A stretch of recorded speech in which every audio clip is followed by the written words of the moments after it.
Avant de commencer cette communication, je voulais publiquement remercier Inès pour le travail qu'elle a bien voulu faire et tout ce qu'elle a pu mettre en œuvre pour arriver à parler des cerclages, communication qui devait être faite par Yvan Delafoy. J'imagine que pour une interne jeune comme elle, c'était une entreprise difficile et je suis absolument certain qu'elle s'en est parfaitement sortie, mais je sais aussi tout le travail qu'elle a dû faire pour être présente. Merci Inès d'avoir accepté de collaborer dans cette entreprise qui, à mon avis, ne devait pas être simple pour toi. Je vais vous parler donc une sorte de synthèse de ce qui vous a été présenté auparavant. Vous n'êtes pas sans savoir que, un peu comme les mammifères marins que vous voyez sur l'écran, ma foi, la chirurgie externe est en voie de disparition et ma foi, je trouvais que de revêtir les habits d'une ONG comme Sea Shepherd, c'était assez symbolique de ce qui se passe pour cette chirurgie qui est possiblement en train de disparaître si on n'en parle pas dans des réunions comme celle-là. Alors c'est vrai qu'aujourd'hui c'est une chirurgie qu'on appelle vintage, old school, tout ce que vous voulez, qu'elle n'est plus enseignée, que très peu de gens la pratiquent. Pour plusieurs raisons, probablement. Alors, une des bonnes raisons, à mon avis, c'est que c'est une chirurgie à gestes chirurgicaux, et c'est vrai qu'aujourd'hui, les ophtalmologistes ont un rapport de plus en plus difficile avec les pinces, les ciseaux, les porte-aiguilles et tous ces instruments qui font la chirurgie, puisque aujourd'hui, ils arrivent à faire beaucoup de choses dans un œil sans jamais toucher à ça. Donc, c'est vrai que ce côté-là peut rebuter et peut gêner la transmission. Puis il y a un deuxième aspect qui est indéniable, c'est l'absence de création de marché, parce que clairement, quand vous mettez des intentations qui valent 30 €, eh ben, vous créez pas de marché pour la prise en charge de pathologies qui, si elles sont prises en charge par voie interne, créent des marchés de plusieurs centaines d'euros à chaque procédure. Donc tout ça joue évidemment contre ces différentes procédures. Et c'est la raison pour laquelle on va commencer par parler de la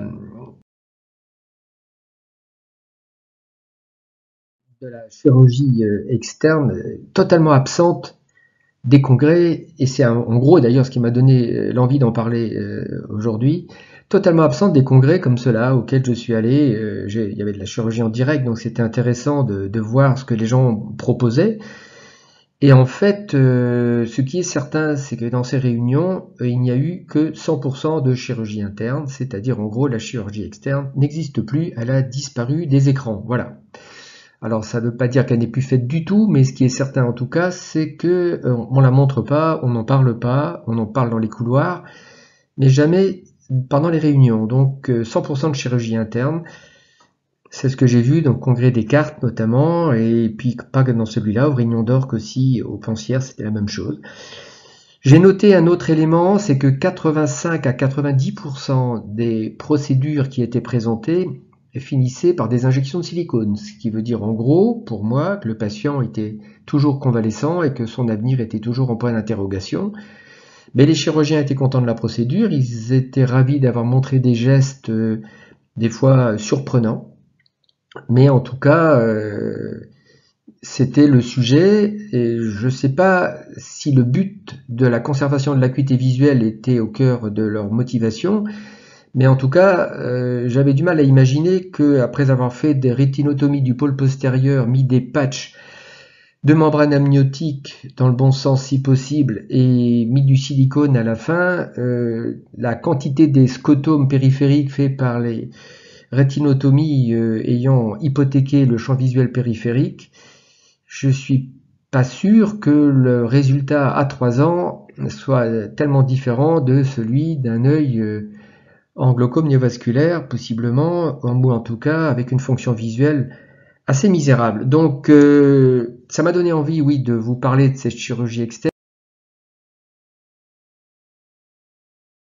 qui avait quand même pour but, à la base, d'être conservatrice d'acuité visuelle. C'était le but de la prise en charge des décommandes rétine en utilisant ces techniques. Alors c'est vrai que ça reste une chirurgie qui est quand même assez simple, même si elle est chirurgicale, qu'elle a le mérite d'être réversible, qu'elle n'est pas iatrogène si on fait les choses proprement, et qu'elle va induire un certain nombre d'effets mécaniques que les gens ont souvent tendance à oublier. Alors le premier effet mécanique, il est vitréen, puisqu'évidemment on va amener la coque sclérale au contact, vers la traction vitréenne, et donc on va la détendre. Donc on va relaxer la traction vitréenne, ça c'est le premier rôle.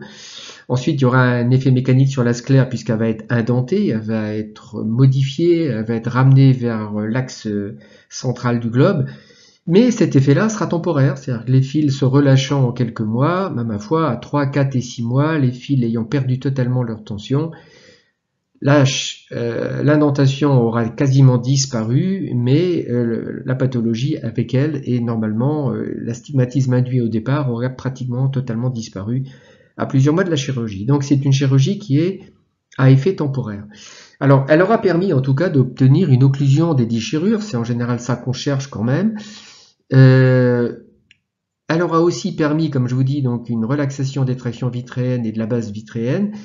Et ça, c'est d'autant plus vrai que sur le plan sémiologique, on aura identifié ce que l'on appelle un pli circonférentiel, c'est-à-dire une sorte de ligne parallèle à la base vitréenne qui montre d'ailleurs celle-ci un petit peu plus indurée et un peu plus rigide, qui prouve que tout simplement elle a modifié sa souplesse, et c'est le rôle de l'indentation d'arriver à lutter contre cette rétraction qui est un obstacle aux procédures cryo-gaz, fussent-elles faites dans le cadre d'une vitrectomie qui ne va pas forcément réduire cette rétraction-là. L'incarcération vitréenne localisée est également une indication de la chirurgie externe, et là vous voyez qu'on rentre dans l'indication de deuxième intention de la chirurgie externe localisée. C'est la même chose pour les désinsertions rétiniennes, où aujourd'hui, clairement, d'amener la sclère au contact de cette désinsertion est un moyen extrêmement élégant de guérir les gens dans pratiquement 98% des cas. Et puis, ça peut aussi être un moyen de jouer sur l'anneau vitréen en provoquant un raccourcissement mécanique de celui-ci à distance lorsqu'il y a des scléromalésies importantes qui interdisent la mise en place de l'indentation en regard de la chirurgie. Croyez-moi, ça marche, je le fais encore régulièrement. Et c'est une technique qui n'est pas forcément très populaire, mais je vous garantis qu'elle rend bien service. Enfin, le loop antérieur localisé, eh bien ma foi oui, quand il y a des incarcérations et qu'il y a un début de loop antérieur, mettre une indentation sur celui-là, c'est un bon moyen de le relâcher. Avec le raccourcissement scléral, ça va remettre les choses en place. Alors tout ça, ça doit vous paraître un peu surprenant, puisque globalement aujourd'hui, l'indentation localisée, on y pense quand le patient est jeune. En gros, c'est l'âge qui fait l'indication. Et si c'est supérieur, c'est mieux. Ça veut dire en gros, on va indenter une déchirure. Si on a deux, on se pose des questions. Si on a trois, on n'y pense plus. Et surtout, s'il est jeune, on aura encore quelques scrupules à proposer une chirurgie de vitrectomie, même si moi, je vois passer pas mal de gens qui viennent maintenant des quatre coins de la France avec des vitrectomies proposées pour des déchirures supérieures à 25 ans. Donc, bon, l'indentation localisée est une aide mécanique à la prise en charge d'un certain nombre de choses et de complications éventuelles aussi de la vitrectomie. Ça n'est pas qu'une chirurgie qu'on peut proposer pour un décollement simple supérieur chez un jeune à qui on aurait des scrupules de proposer une vitrectomie. L'hémisphère inférieur, c'est un peu la même chose. Je ne vais pas revenir sur ce que vous voyez sur le cadran du côté gauche, puisque finalement, mécaniquement et chirurgicalement, c'est à peu près la même chose. L'hémisarclage inférieur, c'est juste une indentation d'un cadran qui en fait deux. Voilà, techniquement, c'est pas beaucoup plus que ça. Sauf qu'évidemment, les effets mécaniques induits vont être beaucoup plus importants. Et ça, d'autant plus qu'on va positionner différemment le trajet des fils qui permettent de le positionner. On va obtenir comme ça, bien sûr, l'occlusion des déchirures comme tout à l'heure, mais surtout une relaxation des rétractions vitréennes. Et les rétractions vitréennes, elles peuvent être de première intention comme de deuxième intention, puisque nombre des vitrectomies qui sont faites en grand champ chez des facs sont extrêmement incomplètes dans la partie inférieure, on peut le comprendre.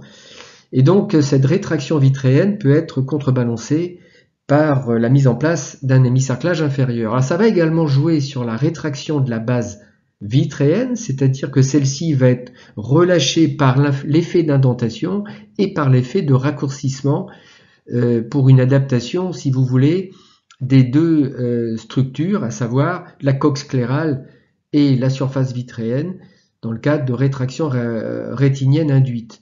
Alors cet effet de raccourcissement scléral, il est évidemment fonction de l'effet de pli qu'on aura sur la partie postérieure de l'hémicerclage, et ça sera déjà une aide au traitement de la PVR. Donc les PVR débutantes, certains stades C1 notamment, peuvent énormément bénéficier de la mise en place d'un hémicerclage inférieur qui peut être une solution et une aide extrêmement importante et significative à la vitrectomie. Son effet mécanique de cet hémicerclage est efficace à distance de la base, puisque finalement l'effet de raccourcissement et d'adaptation des surfaces s'étend sur la quasi-totalité du globe par un effet de raccourcissement de celui-ci. Donc l'hémicerclage est une technique qui est assez simple à mettre en œuvre et qui est un complément très intéressant de la vitrectomie, notamment chez le FAC. Il faut vraiment y penser parce que c'est un moyen de prendre en charge ces rétractions inférieures. Alors,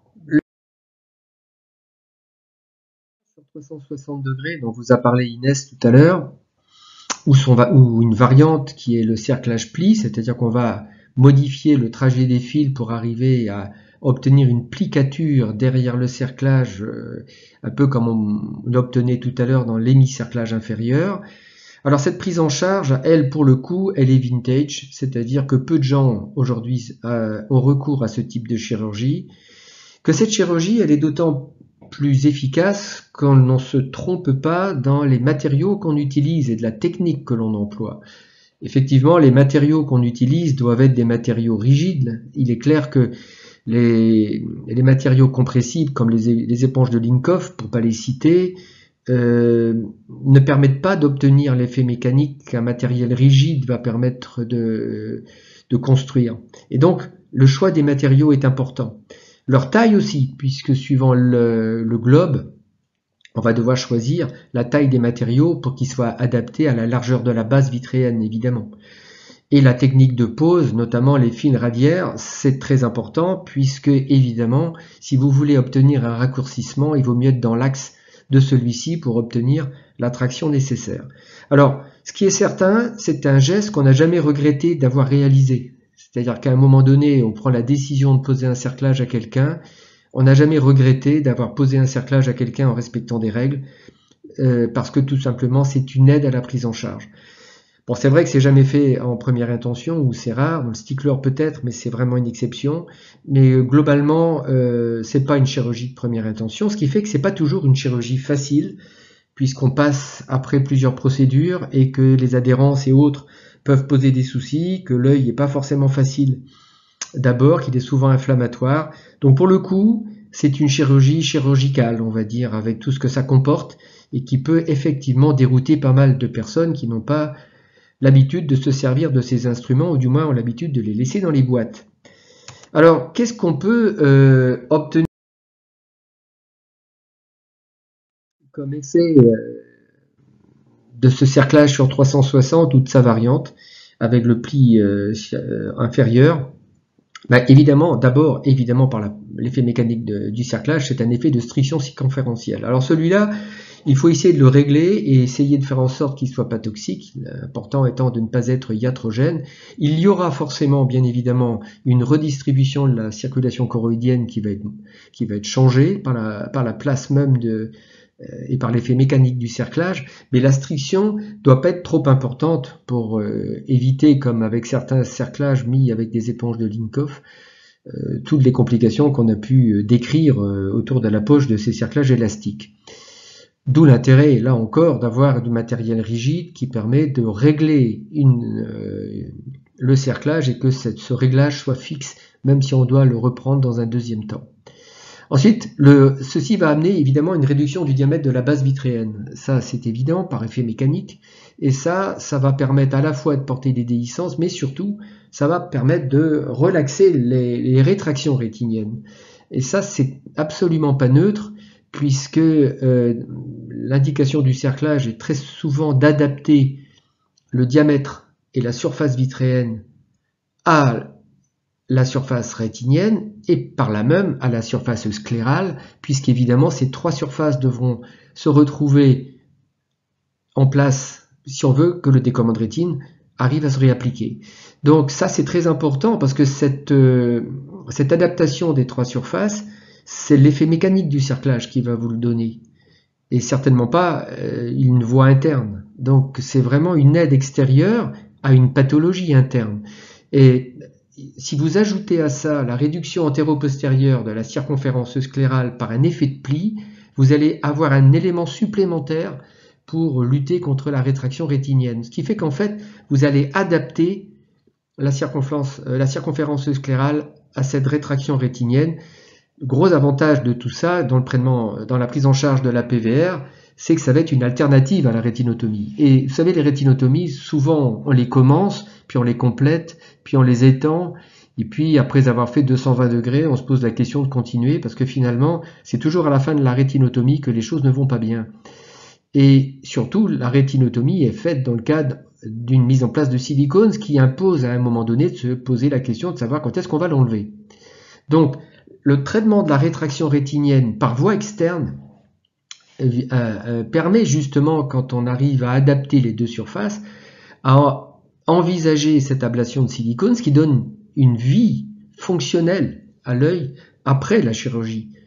C'est-à-dire que vous allez pouvoir comme ça relaxer des nœuds de rétraction équatoriaux qui sont très souvent extrêmement difficiles à disséquer, parce qu'au-delà de l'équateur, c'est souvent difficile à disséquer, ou du moins les dissections sont incomplètes, donc il reste une partie de rétraction rétinienne que la dissection ne permet pas de régler. La rétinotomie est une solution, mais le cerclage avec le pli va être un moyen de les relâcher et de les réappliquer. Ça va permettre également de relâcher les loupes antérieures, et quand vous aurez dans les incarcérations vitréo-rétiniennes, et ça d'autant plus que vous avez des prises en charge systématiques par voie de vitrectomie. Enfin bref, tous ces éléments-là vont permettre de réappliquer la rétine de manière mécanique, avec en plus un effet de striction qui pourra être retouché dans un deuxième temps, puisque finalement, il suffira de faire une moussure conjonctivale pour resserrer le cerclage un tant soit peu à l'endroit où il a été fermé, et obtenir comme ça d'augmenter l'effet mécanique du cerclage. Alors c'est vrai que c'est une énorme alternative au maintien du silicone, puisque vous savez comme moi que le silicone à 2-3 ans va être un inducteur de glaucome siliconé extrêmement réfractaire, que l'espérance de vue d'un œil qui garde son silicone est extrêmement réduite, et la chirurgie par cerclage, elle, est conservatrice d'acuité visuelle. Moi, la plupart des cerclages que j'ai vérifiés là récemment, qui ont eu du silicone pour la prise en charge de décollement de rétine, ont une acuité visuelle qui est aux alentours de 6-7 dixièmes, mais ils la gardent. C'est-à-dire qu'une fois que la rétine a été réappliquée par un effet mécanique de cet ordre, l'acuité visuelle est conservée. Et ça, c'est pas rien. Je vous demande donc à cette chirurgie externe qui est en train de disparaître. C'est une aide absolument importante à la prise en charge du décollement de rétine si le but de cette prise en charge reste la conservation d'acuité visuelle et non l'effet mécanique et l'effet show-off d'une chirurgie comme celle que j'ai pu voir, où j'ai vraiment l'impression que le chirurgien se fait plaisir, mais dont je suis absolument certain que le patient sort en voyant peu. C'était pas le but de la chirurgie des plusieurs dizaines d'années qui viennent de passer, c'est ce qu'on voit dans les congrès aujourd'hui. Et rappelez-vous, le but de prise en charge d'un décollement de rétine, c'est de rétablir l'acuité visuelle le mieux possible et de manière la plus pérenne possible. Et c'est vrai que la chirurgie externe a cette magie-là que quand ça marche et que c'est en place, c'est définitif. Je vous remercie de votre attention.